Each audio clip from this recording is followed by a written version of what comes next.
This is going to be a segment about waxing your pants, that is. Let me show you what we've got going on here. If I can spin this around. All right, so waxing pants or clothes or garments. So this is something that I just started doing in the past about 3 or 4 years, and I really like it. I think it's great. I like that it's old school, and it's an old school thing that actually works better than new school stuff. So what I have here is a pair of pants. This is also going to turn into a plug, I think, for Fjallraven pants because they're fantastic. But anyway, this is a pair of Fjallraven pants. It's the company. These are the Vidda Pro, I believe, is the brand of it. This is their G1000 fabric, which is the most common fabric. They also have a G3000, I believe, which is supposed to be a little bit less noisy for hunting or whatnot. But anyway, it is a cotton polyester blend. I think it's in the vicinity of 25% cotton and the rest polyester. So the cotton really makes it wear well, and it does not ruin the outdoor sort of warmth and value of these pants to have the cotton blend in there. The rest of it's polyester. Okay, so wax. Why do you want to wax?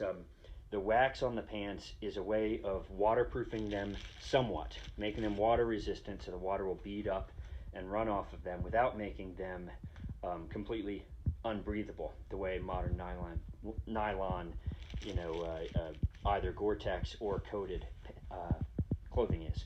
Also, it doesn't sound like crap when you walk around in it, and it doesn't feel like crap. It's totally comfortable still. So you get to dial in how much waterproofing you want based on how much you wax it. So there are waxes out there off the shelf. This is the one I used initially by Fjallraven, the Greenland wax. That's it looks like a bar soap, bar wax, and this was great, except that whatever was in it, I was a bit allergic to it. It irritated me, itched, and so I decided to try. I tried another brand. I'll include the brands in the comments or on the post that goes with this video. But the other brands, I tried one other brand, and it was worked well, but it was a little bit soft, so that the bar broke up a bit into chunks, which is still okay. You could still put it on the same way like a crayon. But this past time, I decided to make my own, and so I looked up what Greenland wax actually is, and it sounds like Greenland wax is it's a pretty ancient Scandinavian recipe that is it's beeswax, and it's paraffin and orange oil. Those are the three things that are in it. Orange oil, I don't know what the heck that is. I don't know where you get orange oil. I mean, whether that comes from the skins of the orange, I suppose, or something. Maybe that was what was itchy to me. I don't know. Anyway, I ended up buying online on Amazon. I got myself some beeswax, just pure, simple beeswax, and I got myself some just straight up paraffin. This looks like something right out of the 50s that my grandmother would have used for canning, candle making, and many other uses. Okay, household paraffin wax. All right, so I took these two and I melted them together on the stove, and I poured them into a mold. This apparently was a Lego mold. It's a silicone mold for making ice that's in the shape of big hunks of Legos. Anyway, it came out easy enough, and I'll show you that melting process in a bit because it's super simple, and it for $15 for both of these, I got about 10 times as much as one of those bar costs for 15 or 20 bucks. So anyway, it was worth it. So what you do with this, the idea, it's really very simple. Okay, you're going to rub the wax on like a crayon, and then you're going to melt it in. All right, so let me see if I can do this while holding this camera. So I'm just going to show you what it looks like a bit, rubbing it on, and then I'm going to go and do the whole garment and show you what it looks like afterwards. So it gets colored like that, just like a crayon. So let me go ahead and do it on the rest of it, and then I'll show you what it looks like. I'm going to try to keep this rolling while I go because I'm thinking about stuff to say while I'm actually doing this process, so I might as well keep the video rolling. So the idea here is not to get a garment that is fully waterproof. Okay, you don't want fully waterproof. Fully waterproof sucks. It's fully waterproof.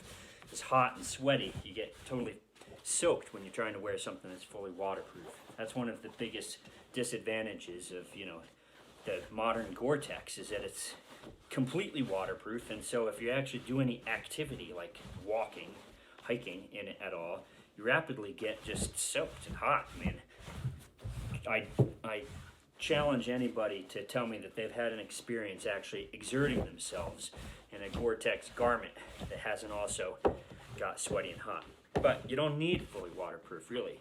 You want some breathable, you want just water resistant. And so it's one of the nice things about this wax is that it gives you in between some water resistance. The other thing about this is that it takes more time and effort. I mean, obviously, look at what I'm doing here. It's not as easy as modern garments, which even though it's better in some ways, the reason why people don't do it as much, I'm sure nowadays, is because it takes work, it takes effort. But I kind of like that process of it. I like that it is a little bit more involved in taking care of your own materials. Now, actually melting this in, there are a couple different ways that you can do it. What I'm going to do right here on the table is just use a hair dryer. Just hair dryer in the hot setting. Takes a little while no matter what you do in order to get it done, but hair dryer is convenient and easy. But what I used to do, and I still like to do sometimes because it just feels so enjoyable, the process, is you can stand around a campfire and melt it in. You actually, use the radiant heat from a campfire will give you a nice melt into the pants. It's tricky to get all areas. You end up contorting yourself around a campfire just to get all your wax melted in. But you can take this bar with you when you go on your camp trip, and while you're standing around the fire, you can just crayon it on where you need it and then melt it in right then and there in front of the campfire, which feels like a very satisfyingly old school, in a hardcore and an old school way thing to do. But now I know from experience sort of what parts of my pants are more likely to get wet and to need this, and so I concentrate on them more than other spots. You can put the waterproofness where you want, typically kind of in the knees and whatnot. I like to wear these pants. They shine in the winter. They're most useful in the winter because you can get a waterproofness with them. It lets you go out and have fun in the snow with your kids, or I hike the ski hill with these, skin up the ski hill for skiing in these. The cuff doesn't fit around ski boots if it's actually snowing outside, but if it's dry, you don't need those cuffs all the way down around the ski boots. It's totally fine. But especially playing with the kids, I like these pants because they have a pocket in the front on the knees for pads. You can put a pad into the knees, and so I don't know about you. I didn't spend a lot of time kneeling on the ground outside, I guess, not that I recall, until I had kids. And now with the boys, kind of playing with them outside and doing outdoor activities, I find myself kneeling constantly for building stuff or for playing and all their games and things. It just feels like I spend a lot more time kneeling on the ground in the snow, in the winter in particular. And so it's nice to have those knee pads, actually. I like them. You can take them in and out from time to time. I don't leave them in all the time because it makes you look a little bit weird in terms of, like, who wears knee pads around, right, in their pants? So it makes you look almost like a sort of a tactical wannabe or something, like you're some sort of SWAT, like, team member wannabe or something. But yeah, most of the time I don't give a damn what anybody thinks anyway. So having the pads in the pants is good sometimes for some reasons. Okay, anyway, let's see. Let me show you what this looks like now. All right, here are my pants crayoned on, with the wax crayoned on, ready for melting in. You see it's not completely even. You can spend as much time as you want. It takes a while. This is a labor of love, a little bit more involved. That's my old pair of pants, which were perfectly fine. They were just a little bit too small, and I wore them for a while because I wasn't willing to admit that they were too small, and then finally I sucked it up and I got the right size. So I still actually need to sell those pants, but I have them there for comparison, for like a before and after with the wax and without the wax. And and you can see it here, the crayoned on. So let me get the hair dryer going here. All right, I got Karen's hair dryer here. Now, you know, when people use the iron, the household iron for waxing their skis, it can lead to some strife because it doesn't, you know, it kind of messes it up a bit. But when you use the hair dryer for this purpose, it doesn't do anything at all, so it's totally fine. All right, let's see here. Let's put it on high. All I'll do is, you know, hold it close until it darkens and melts in.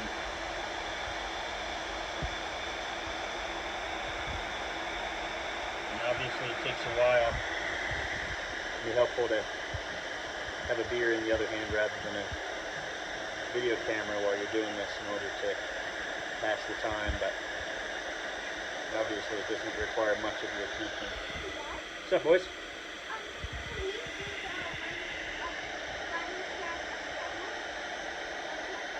Yeah, see if you can get it set up on the computer. Careful of the cord.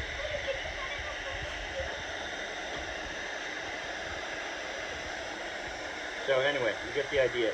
You can use an iron to melt it in, and I've done that before, and that's fine. But it gets, you know, a little bit wax on the iron, and you also have to pay more attention to not burn your pants or something.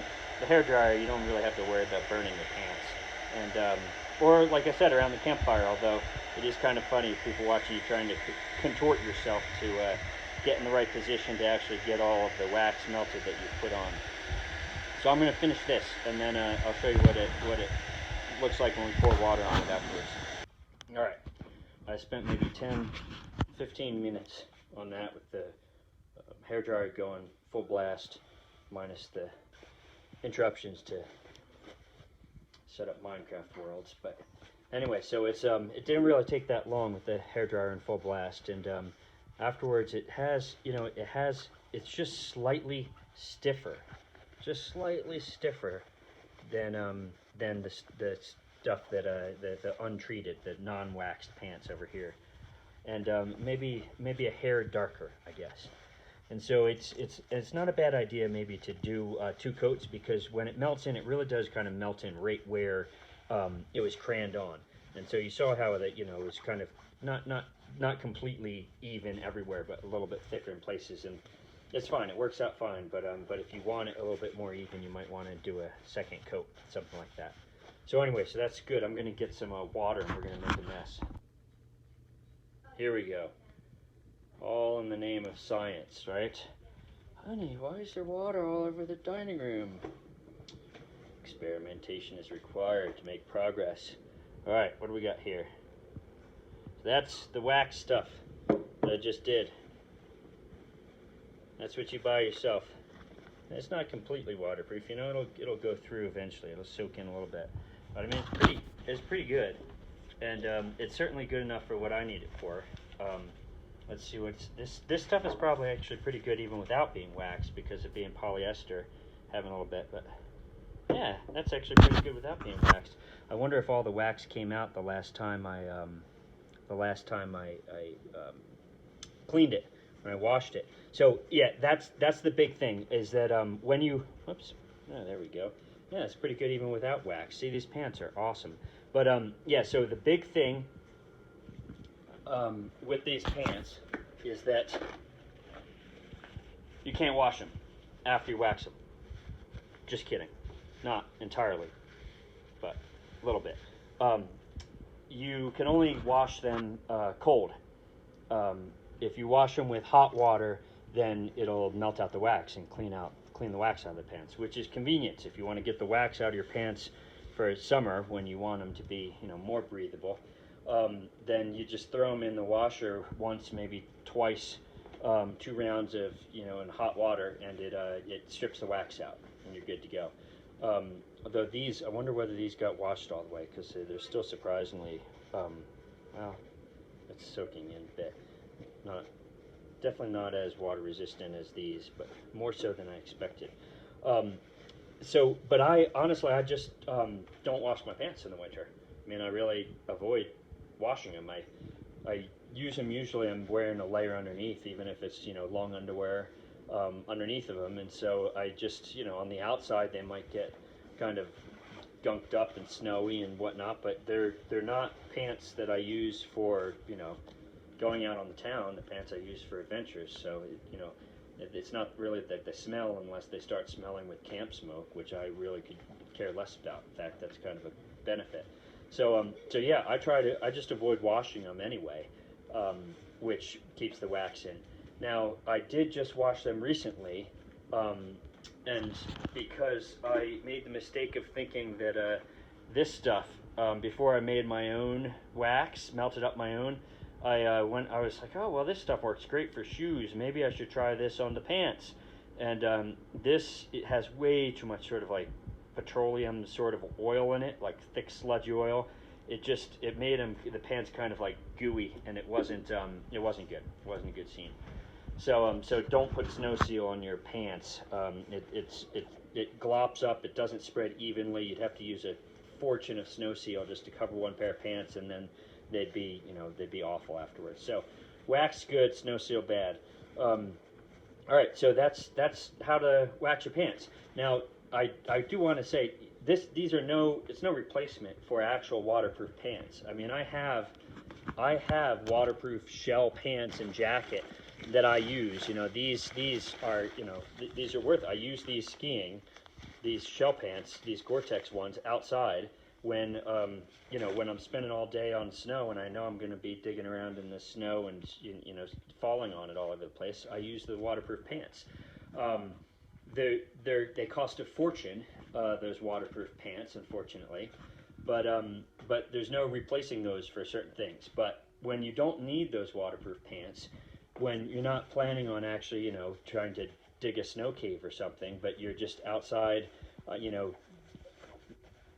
adventuring with the boys and light rain or hiking around in snow, these are actually for hiking, for moving around. Those snow pants are really, you don't want to be doing miles in snow pants. They're just not comfortable unless it's really cold out. So that's the deal with waxing pants. I'll melt together another batch of wax as well. Show you how easy that is. It's super simple, and then I'll provide links to this stuff. Okay, we're gonna make our own pants wax. So what I did is I just first I looked up the Greenland wax sort of recipe. Quiet, I am doing a video. First I looked up the Greenland wax recipe, so I knew what it was made out of. And like I said before, Greenland wax is evidently, according to the internet tubes, paraffin, 1 part paraffin, 1 part beeswax, and then orange oil, whatever the heck that is. I'm not exactly sure what I would do to these oranges to extract orange oil. Maybe grind up the skin or something. Who knows? Anyway, also, as I said, the Greenland wax from Fjallraven irritated me, itched me. So I tried a different brand, and that was fine. And now I made up my own. And so I just bought off of Amazon the cheapest pure beeswax I could find, the cheapest pure paraffin I could find, so they don't have any flavors or scents or things for candle making. And that was it. I think it was $7 for this package and $7 for this package here. And I'm just putting them in equal parts. And I have a little just double boiler set up here, a bowl and a bowl, and I just melt them inside there, just about roughly equal parts, eyeballed equal parts. And just stir it together, and then I pour it into this silicone. I think this is an ice mold. Came from somewhere. I don't know where this came from. Presumably it's a Lego shape, so sort of a kid's icicle or something thing. Who knows? But anyway, it's silicone, and so it releases real easy after the wax dries, which is convenient. So I know that it can handle the temperature. So I just pour it in this silicone mold here, and make up some wax blocks, let it cool. I think maybe I should do we should do a little bit more beeswax in the mix. I think what the deal is this paraffin. How do I touch? This paraffin is harder than this beeswax. I don't know whether that's always the case with paraffin versus beeswax. I mean, it sort of seems plausible, makes sense to me. but I think the paraffin helps give it a little bit more strength and whatnot than the beeswax. Maybe the beeswax softens it, so maybe it's just a combination of getting the right texture, consistency. Like I said, that one brand of bar that I bought worked great, but it broke up. It was Otterwax, that's what it was. I'll include links to these. It was fine, it worked great, but it broke up a little bit into just, kind of smaller chunks that I would have to rub on. And it'd be nice if the bar stayed. It'd be nice if the bar stayed, a bit consolidated for craning on. So let me get a spoon for stirring that. I mean, that's about the extent of it. Is just to melt the waxes together, and then pour them into some mold that you can release it from. I'll show you after I pour it in. Use 2 hands for this. All right, we've got it melted. Now we're gonna pour it into our mold. Pour it in right here.